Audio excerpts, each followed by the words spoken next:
Velkommen til Golftræner Talks. I denne uge der har vi fået besøg i studiet af min super gode kollega Richard Lancaster. Og vi skal snakke lidt om, hvordan begynder golfere bedst kommer i gang med deres golfrejse. Men inden det, så skal vi egentlig høre lidt om, hvem Richard han egentlig er. Golftræner Talks er din ugenlige guide til et bedre golfspil. Vores dygtige team af golftrænere deler deres bedste konkrete tips og tricks vedrørende svingteknik, træningsmetoder, banestrategi, udstyr og mentale færdigheder. Vores mission er simpel. Vi vil hjælpe den danske golfspiller med at blive bedre og mere stabil.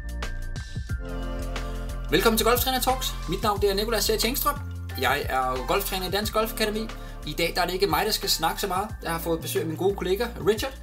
Og Richard han er jo rigtig god på engelsk. Han er blevet bedre på dansk, men den er ikke helt i hus endnu. Så vi switcher lige over engelsk, og det håber jeg, det er okay for alle, der lytter med her. Og så kører vi ellers bare derudad. So Richard, why don't you explain a little bit about, or tell us about who you are and where you come from and what's your path into golf? So, but Nikolai, thank you for welcoming me in. My name is Richard Lancaster, as Nikolai mentioned. Born and raised in Czech Republic, even though the name doesn't really sound like it. Really? I have some British heritage in my lineup.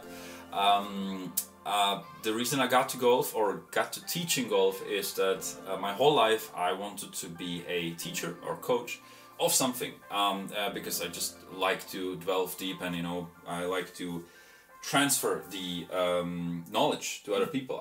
I find the enjoyment in that. And then the question my whole life was about what kind of a basically topic or what kind of a genre I should pick to teach. I tried many stuff, many things, and I settled in golf. Just mostly because you never stop learning, honestly. It's just a rabbit hole of information. No one ever figure out a golf swing. Let me tell you that. If someone tells you they know how to swing, that means 1 week from now they will not be able to hit the ball. And there are also different ways to swing, different models and different ways. So it's a rabbit hole of information, and you never stop learning. And there's always better, right? That's one of the mottos of DJJ. Is it DJJ? Yeah. There's always better. Yeah. And I just I really got the resonating with that, right?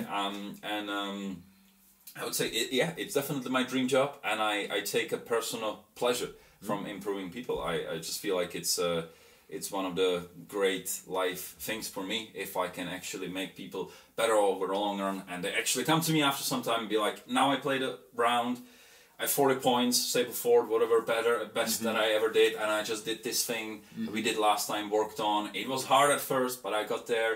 Now it's working perfect, and I feel like that's better than anything in my life, right? That's a little secret to let on. When someone texts me this, they did a best round or something like that. They text me that. I'm saving all of those texts. Like I have a special folder for these like a personal little achievement texts when people just get it and they're like, there it is, there, and it was worth it. So that's why I'm here. That's the whole reason behind it. Nice. That's super nice, Richard. Super nice to hear. So where are you based, teaching wise? Yes. So it's 2 locations at here at Dansk Golfkarriere. One of them is on Royal Golf, which is the golf course on in Copenhagen or south in Copenhagen next to Bella Center. And then the other location is in Charlottenlund. It's called, and excuse my pronunciation, Golf in Lunden. Lunden, that's pretty good. That. Golf in Lunden. Yeah.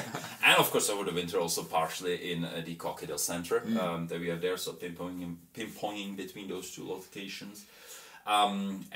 Calendar is open from 9 to 9 every day because just wanna make place for everyone.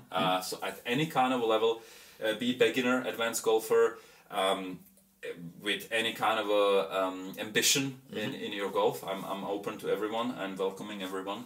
So feel free to visit me. Nice, Richard. Thank you so much. Then we know a little bit more about you. And I think it's time for us to jump into the conversation of this podcast. Tak til Richard for at dele lidt af sin historie med os. Nu skal vi i gang med dagens emne. God fornøjelse. Alright, thank you so much for that introduction, Richard. Let's jump to the topic of the day. So, if I was a beginner golfer and I just actually right now decided that I want to play golf, and I am like, what am I supposed to do? And I call you, what would you tell me? Yes. Now, I absolutely understand that because golf can be a rabbit hole of information. So I would recommend most people, if you can, get a lesson actually, because golf coaches, golf professionals can help you with this journey. All right, there are so many things that of course you need to figure out when it comes to equipment and some basics with a swing, etc. There's so many things there. So golf coaches can definitely streamline this process and help you to get started on the right track and maybe ignore some of the stuff that's not necessary to start with. If you can, of course. If you cannot, if you just have to do it on your own, if I would have to see it from a golf coach perspective, I would say focusing on a grip would possibly be one of the first things to start with, just because that's our only connection with the golf club, and it's always so awkward and hard to change a grip down the line.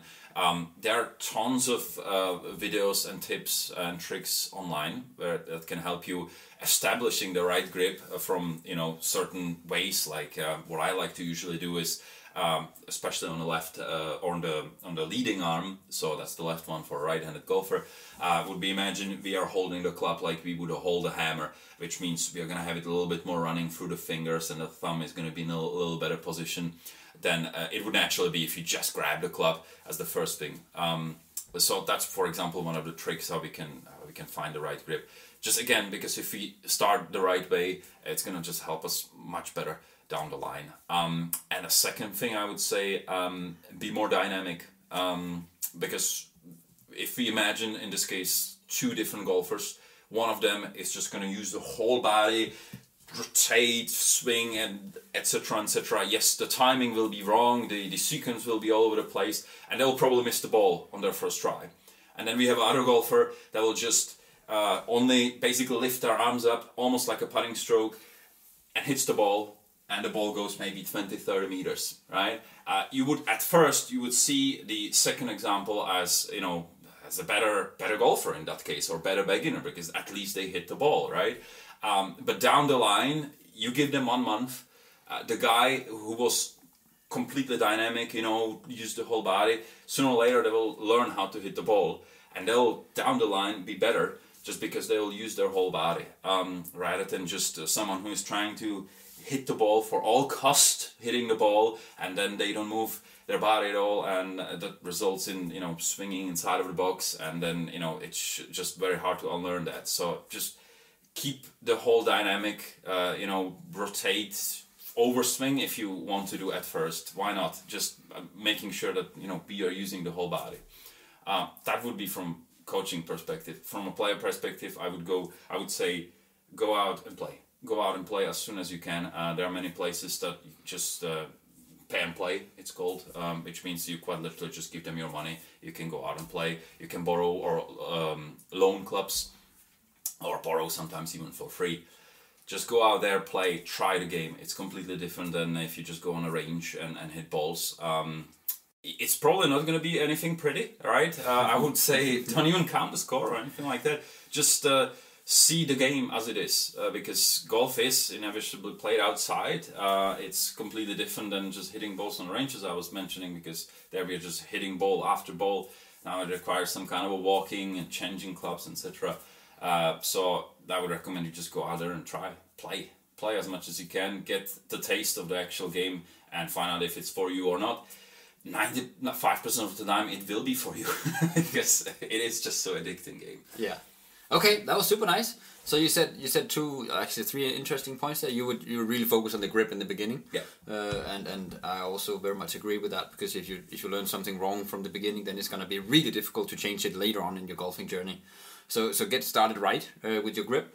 And then I like your point with being dynamic and not being afraid of actually putting some speed into the club. That's, I guess, what we were referring to, because speed is very valuable in the game of golf. Like, more speed equals more distance on your golf shots, and distance in golf is very important, actually. Yeah. So I really like that, and then we can always try and control it a little bit later, and you will figure out to hit the ball. So that's a really nice one. And then I totally agree with the thing. Just get out on the course and actually see what it is, instead of just being stuck on the range all the time, because then you also think that you're very good, pretty fast on the range, or you could be. and then you go out to the course, and then you actually figure out, holy mode, I need to hit the ball from grass and not a mat, and the ground is not level. It like there's slopes and everything, and there's wind blowing, and there's water and all kind of annoying stuff. So I totally agree. It's very good to actually get that experience pretty early on. So you also get to see if you actually at all like the game. So super cool points there, Richard. So a question for you. I meet a lot of beginners, and so do you as well. And a lot of them, they come with the idea that they learned most of the stuff they need to know on YouTube. So they've seen a bunch of YouTube videos, and they have like 10 swing thoughts, and then they go out and practice.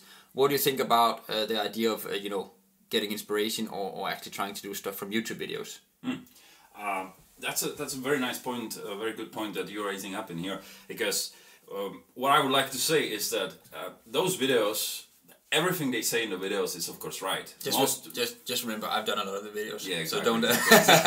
That's what I'm taking. No. All of those YouTubers, most of the time, they are an actual PGA professional, so they know what they are saying. The problem is the platform and the consumers. The platform is serving these videos to us on a platter. When YouTube or Google knows that you're a golfer, you just, everything's thrown at you. New golf clubs, all sorts of commercials, and these videos, YouTube shorts, Instagram, TikTok nowadays also. There's just so much of this, and then as also problem on the consumer side, people consume it way too much, right? If you think about, if you go to an actual lesson, there's going to be usually 1 or 2 points to work on, and making sure that we get these points right, they are explained. If you look on YouTube videos or YouTube shorts, even in this case, you can consume so many of them within 1 hour, and then you go on a range, and as Nikolai just said, then you have 10 things to think about. But we can maybe think about 1 or 2 things at once. We can't think about 10 different things, and that just leads to this swing paralysis. Not even for just beginners, but even for advanced golfers. They might have had a pretty good swing, pretty decent swing, playing for a couple of years. They wanted to improve. They decided to watch some YouTube videos, and it just throw them all over the place, because now they have so many things to think about, and they stand over the ball and they just can't hit the ball because they really don't know what to do. I think it is definitely valuable, but then we have to be careful as a consumers, again, like with everything, honestly, as a consumers, to be responsible on consuming these things. Yeah, that's a very good point.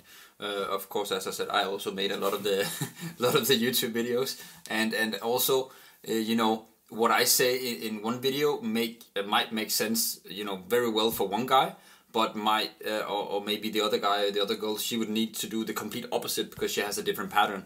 So it's and that's back to what you started saying. Get a lesson in the beginning, because the professional teaching pro will be able to give you exactly what you need, instead of the videos where it's very broad and it's very generalized.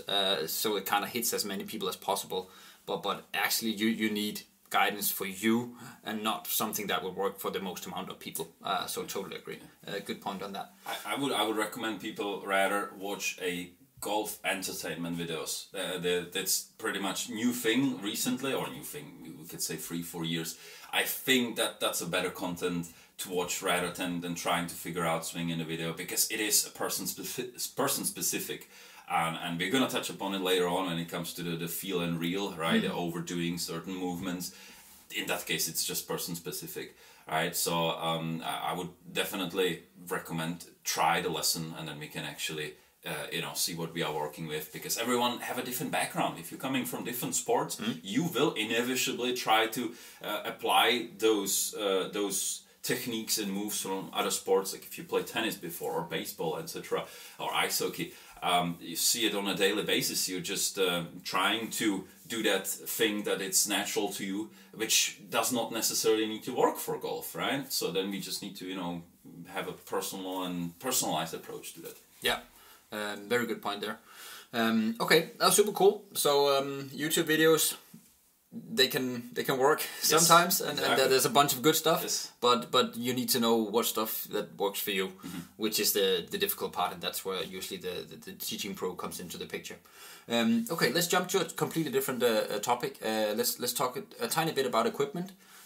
So you're just starting out with the game, and you don't have any clubs, what would you do in the first few steps regarding equipment? Yes, very nice question. Now, if you just want to try golf, there is always an option to do it without clubs, that you actually can loan them, or many times even have them for free. Many times they are actual clubs on the range just laying around. Of course, they are very old. They are not anything as good as it could be, but it's fine enough for starting. But let's just say that you actually got a little bit hooked and you're thinking, okay, maybe I want to start practicing a little bit more. Maybe I want to go out and play. I don't want to be loaning clubs every time. I want to get some kind of a set. There I would definitely recommend, so there are a couple of options, of course. We can either go with a old used set bought on Craigslist or DBA in Denmark, right? Yeah. We can then buy a very cheap, like a starter box set from a certain brand, or an actual proper set from a proper brand, right? 3 different options completely. If I would say one thing I would stay away from would possibly be those cheap box sets, just because it looks attractive because those are new clubs, right? There's lots of value for the quantity that you're getting. You're getting lots of clubs, usually 10 or 11 clubs, and there's the whole bag and everything. But the quality is just very, very poor. And many times that can actually deter people from playing golf, because then it just becomes too difficult.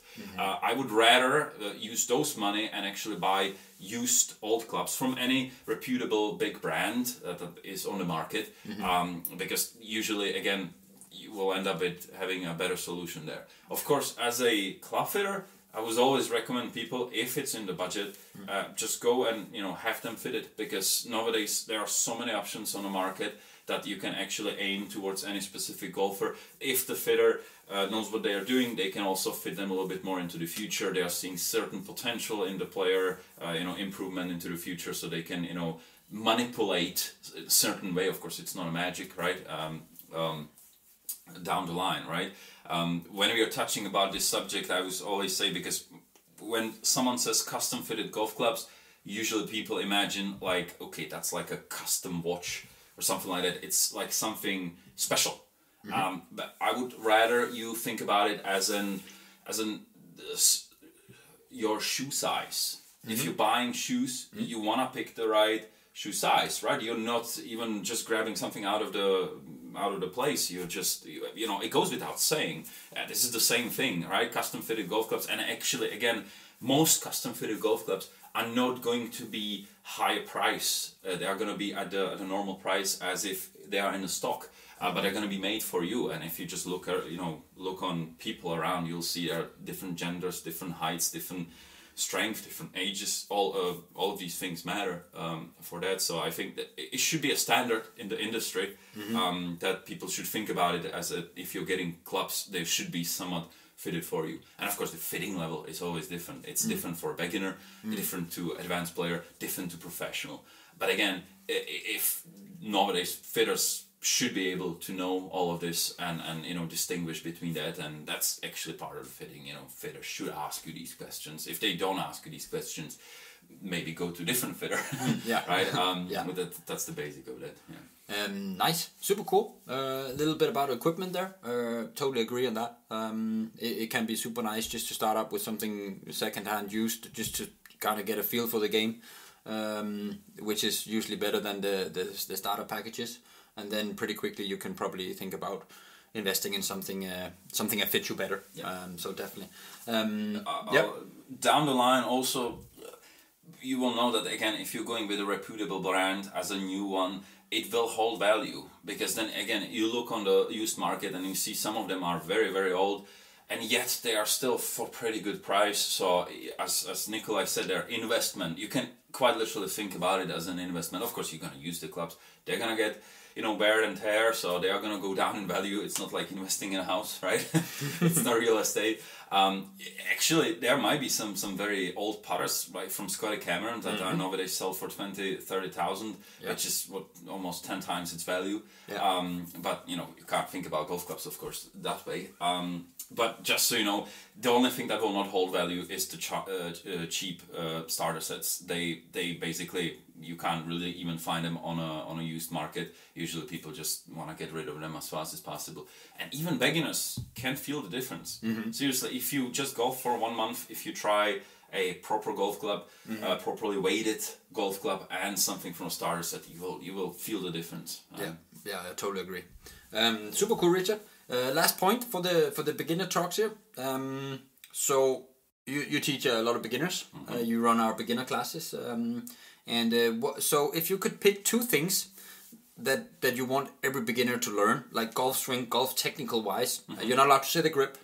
You're not allowed to say dynamic movement because you already mentioned. But 2 other things. What would be the 2 things that you would love all beginners to be able to do right away?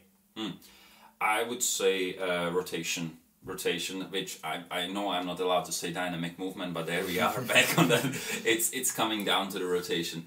Rotation of the body, rotation of the hips and rotation of the shoulders. I would say the great poet Shakira says the hips don't lie. It's all in the hips, right? Yeah. So finding a best way to rotate the body, right? There's like 9 different ways how to not do it, and practically 1 or 2 ways to really do it right. So it's all coming down basically on making sure that the head stays stationary.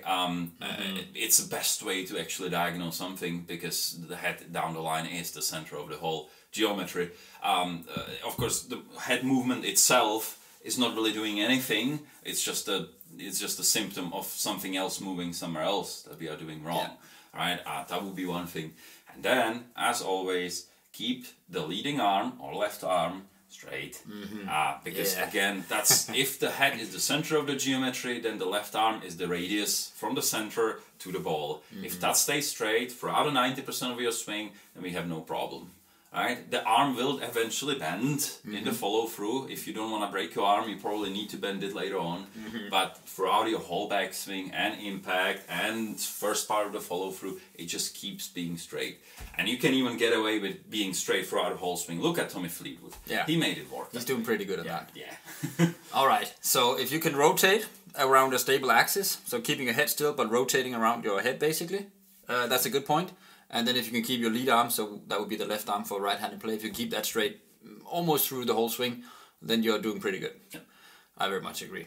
That would be wonderful if all beginners could do that straight away. Yeah, exactly. But then we would be out of a job, so maybe not. But it would definitely help them. Yes. Yeah. And it will feel strange. It's natural if it's new movement. If you rotate your body like that you never did before, you're in completely different balance point. And one of the jobs that your brain does for 16 hours a day to make sure you don't fall on your face.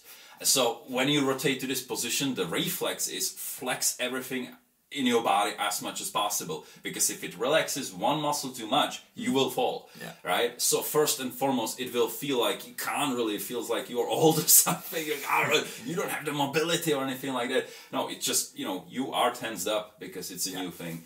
Down the line, if you just keep repeating, it will come, it will be natural movement. You will feel relaxed. You will feel like the mobility is actually there. Most of the time, unless you actually rolled in on a wheelchair, you will have the mobility. Yeah, right? Alrighty. So everybody listening here, that's 2 good points. Keep your head in the same position while rotating around it, and then keep your left arm straight. If you have heard some of the other episodes in this podcast, then you will also know that I have mentioned those things a few times. So if you're not doing that right now in your golf swing, it's a good thing to work on. Lastly, Richard, where are you teaching if anybody wants your help? That is 2 locations. It's on Royal Golf in Copenhagen, that's close to Bella Center. And the other location is Golf in London. Excuse the pronunciation. It's in Charlotte. So 2 locations, pinpointing between those 2. I am teaching from 9 to 9 every day, so there is a space for you. If you're working late nights or early mornings, you can always find a place. Nice. Thank you so much for joining us today, Richard. It's been a pleasure. Og med det, så hopper vi lige tilbage i det danske sprog her. Det var tusind tak til Richard, fordi at du havde lyst til at være med her. Det er vi super glade for, og jeg håber, at jer, der sidder og lytter med, I fik lidt god læring med. Både hvis du er en begyndergolfer, men også hvis du allerede spiller golf, og måske har nogen, som gerne vil starte med golfspillet. Så kan det her jo være en fin vej, og måske lige henvise den til den her episode her. Fordi det er nemlig lige præcis mange af de ting, som Richard siger her, der vil gøre din golfrejse god og stabil, og gøre, at du får en dejlig rejse med golfspillet, hvor man hurtigt kan falde i nogle ærgerlige fælder fra starten af. Så jeg håber, at det gav lidt inspiration til, hvordan man kan guide andre spillere, så de får lyst til at spille golf og bliver ved med at spille golf i lang tid. Ellers så vil jeg bare sige tusind tak, fordi du lyttede med i dag, og jeg håber, at du synes, det var sjovt at høre lidt fra Richard her. Der kommer flere episoder med Richard, og det glæder vi os rigtig meget til. Og ellers så vil jeg bare ønske dig en dejlig dag, og jeg håber, at vi lyttes ved igen i næste afsnit. Dagens afsnit er sponsoreret og produceret af Dansk Golf Akademi. Danmarks største og førende aktør inden for golftræning og undervisning af spillere på alle niveauer. Besøg danskgolfakademi.dk for at booke din næste træning med vores topprofessionelle trænerteam. Vi har lokationer både i hovedstadsområdet, omkring Aarhus og i Midtjylland.